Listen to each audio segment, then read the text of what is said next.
Assalamualaikum warahmatullahi wabarakatuh. Waalaikumsalam. Waalaikumsalam warahmatullahi wabarakatuh. Alhamdulillah, para ustadz, para yai, para ustazah, para nyai, kita lanjut untuk melanjutkan diskusinya. Saat ini saya diberikan kesempatan diskusi memberikan tentang komponen kurikulum operasional di satuan pendidikan. Sebelum kita melanjutkan materi ini tentang komponen kurikulum operasional di satuan pendidikan, minta tolong Bu Enji untuk memimpin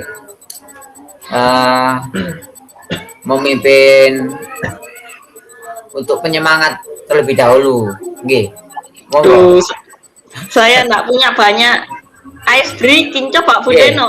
Ada Bu Deno. Ice breaking.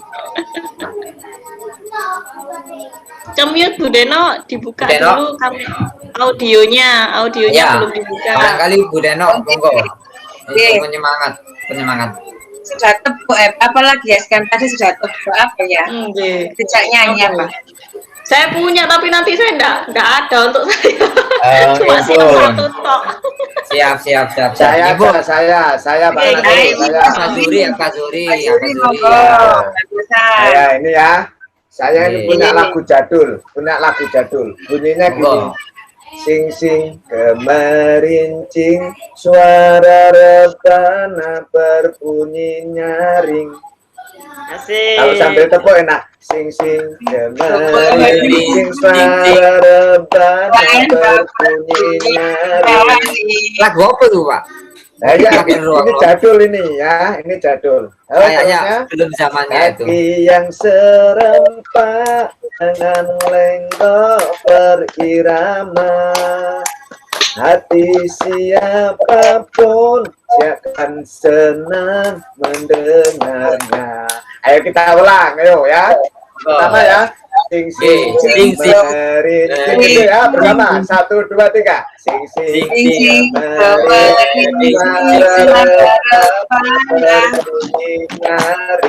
bunyi nyaring sing sing berbunyi nyaring. Kaki yang serempak dengan lenggok berirama, hati siapapun akan senang mendengarnya. Oke. Mantap. Alhamdulillah. Kayak lagu pramukaan ya. Terima kasih Abah Zuhri telah memimpin ice breaking penyemangat kesempatan hari ini. Oke, para ibu, ustazah, kita awali kesempatan hari ini dengan bacaan basmalah bersama-sama, nggih.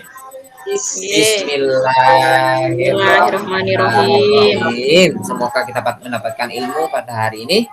Oke, sebagaimana yang kemarin sudah dijelaskan bahwasanya komponen kurikulum operasional di satuan pendidikan. Sebelumnya kita sudah mempelajari tentang kurikulum.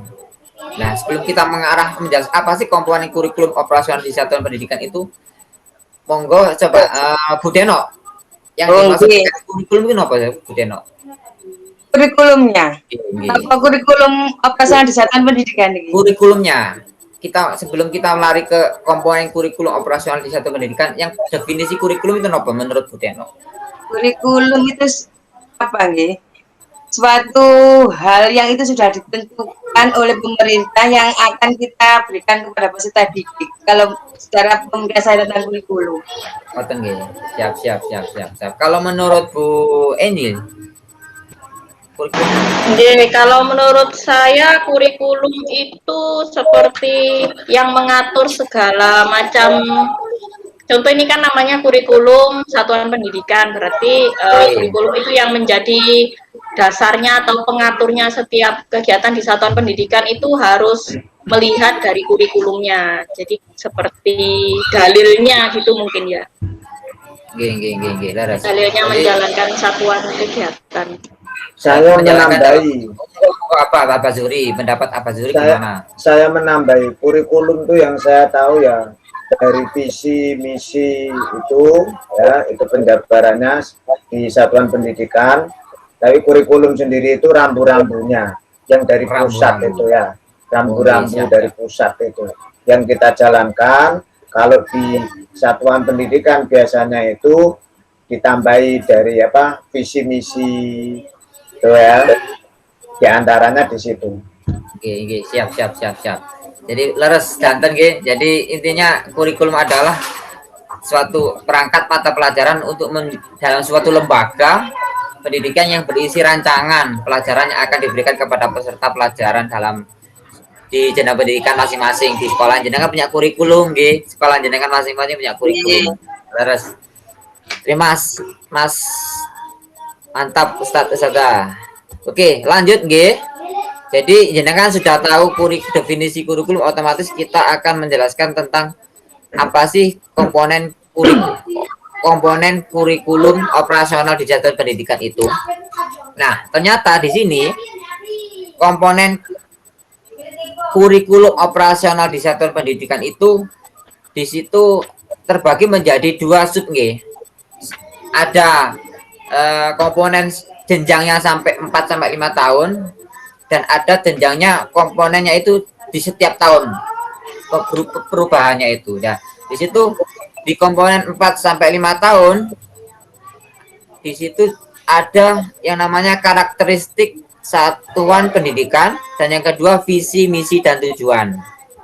Nah, kalau yang karakteristik satuan pendidikan di situ kan dari analisis konteks dirumuskan karakteristik sekolah itu menggambarkan keunikan sekolah dalam hal peserta didik, sosial, budaya, guru, dan tenaga kependidikan sesuai dengan karakter sekolahnya masing-masing. Ini ditinjau dari biasanya itu ditinjau dari dalam jangka waktu 4 sampai 5 tahun.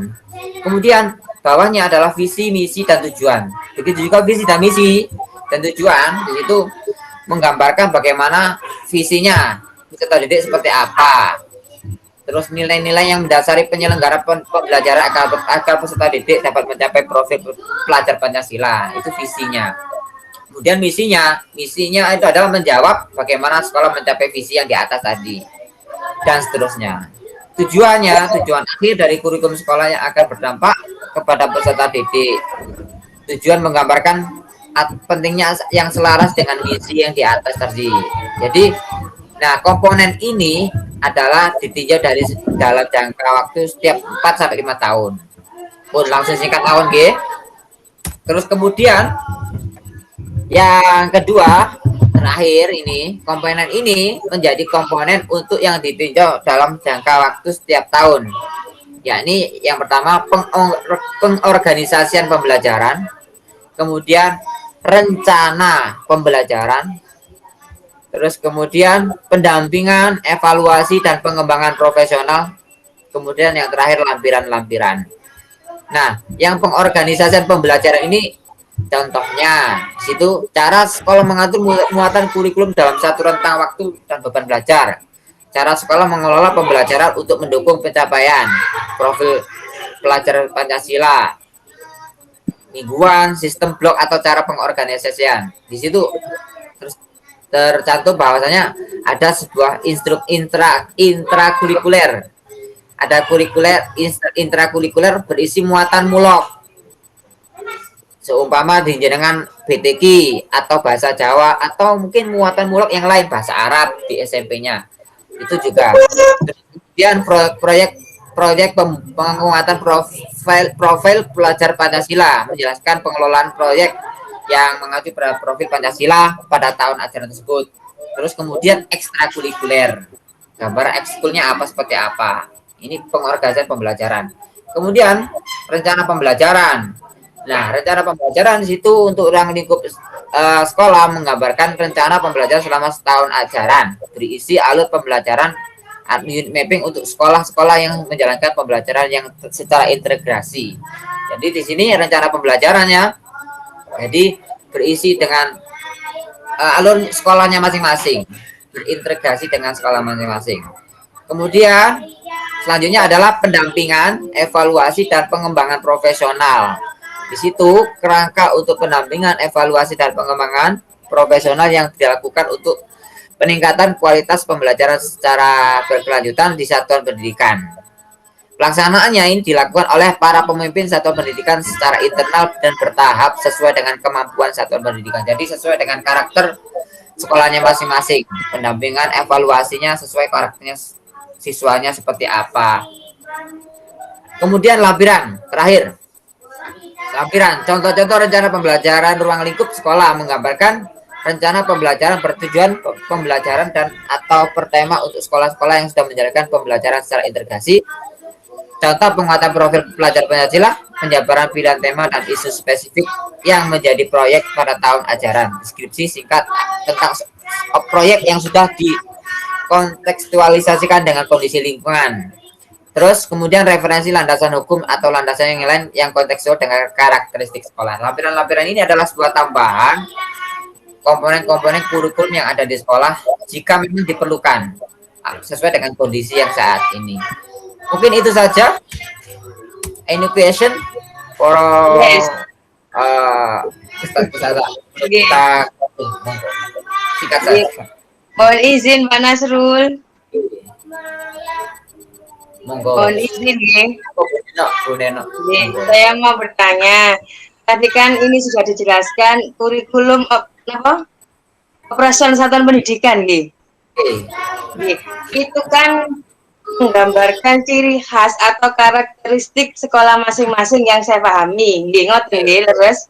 Nggih. Nah, ini yang menyusunkan dari guru, kemudian kepala sekolah dan stakeholder lainnya sesuai dengan apa yang ditunjukkan di visi misi sekolah tersebut ya. Pertanyaannya, kurikulum itu dibuatnya kapan? Apakah bertahun? Apakah berapa tahun sekali? Pun terima kasih. Kenapa, Bu? Kurikulum tadi itu membuatnya berapa tahun sekali? Pun apakah dibuat setahun sekali? Apa 2 tahun sekali? Pun terima kasih. Oke, terima kasih. Monggo Bu Enji atau Pak Zuri barangkali bisa menjawab dari pertanyaan Bu Teno. Ya, saya coba nambahi pertanyaan tadi. Jadi menambahin kok malah menambahin, Pak? Oh ya, pertanyaan tadi ya. Oh ya, menjawab. Coba menjawab saya. Jadi coba menjawab. Jadi kurikulum ini kan rambu-rambu yang dari pemerintah kan sudah ada ya. Kemudian di satuan pendidikan itu dimodifikasi. Ya, biasanya bisa untuk perubahan itu 1 tahun sekali karena dengan evaluasi itu tadi. Karena kalau evaluasi itu kan harus ada internal dan eksternal itu ya. Kalau di tengah jalan nanti diganti kan itu. Nah, ini saya untuk pembelajarannya nanti nggak bisa ini terukur. Maka setiap akhir tahun kan ada tes sumatif. Di samping di awal tahun ada diagnosis, formatif, ada yang dijelaskan itu, kemudian akhir tahun ada sumatif. Maka bisa di komponen ini bisa ditinjau setiap tahun. Itu tambahan jawaban dari saya. Mungkin dari Bu Angel mungkin nambahin, monggo Bu Angel barangkali menambahi. Atau gambaran Bu Denok mungkin ya. Untuk tahunnya mungkin setiap tahun bisa ditinjau mungkin Pak Indi. Sudah sesuai apa belum? Kalau belum nanti bisa dilengkapi atau diubah, nggih. Karena kurikulum yang baik itu adalah kurikulum yang dinamis, jadi mengikuti kebutuhan pasar, ngoten. Jadi perlu setiap tahun bisa dilakukan, mungkin bisa namanya evaluasi juga, mungkin kayak gitu. Dinamis, nggih. Setuju. Nggih, mantap jawabannya. Jadi ngoten nggih Bu Denok, ada yang pendapat. Jadi dinamis menurut Bu Bu Endi. Nanti dievaluasi dulu nggih. Dievaluasi Terus dulu. dulu kalau ada perubahan ya dilakukan sesuai dengan perkembangan Ya. zaman dan tuntutan tadi nggih. Bisa jadi Oke, pas terima kenaikan kasih. kelas, bisa jadi pas kenaikan kelas dievaluasi lagi, berubah lagi, kenaikan kelas Oke. dievaluasi berubah lagi ngoten. Oke, terima kasih. Nggih, sami-sami. Mungkin itu saja nggih. Nggak ada pertanyaan lagi kan nggih? Cukup Pak Guru. Cukup, Pak. Sudah mantap, Ah, mantap. Oke, Cukup, terima cukup. kasih Bapak. Oke, sebagai closing penutupan hari ini kita akhiri dengan alhamdulillah nggih bersama-sama, semoga bermanfaat diskusi hari ini. Kita tutup dengan alhamdulillah bersama-sama nggih. Alhamdulillah. Alhamdulillahirabbil alamin. Waalaikumsalam. Wassalamualaikum warahmatullahi wabarakatuh. Waalaikumsalam. Assalamualaikum warahmatullahi wabarakatuh. Terima kasih Abah Nasrul. Terima kasih. Saya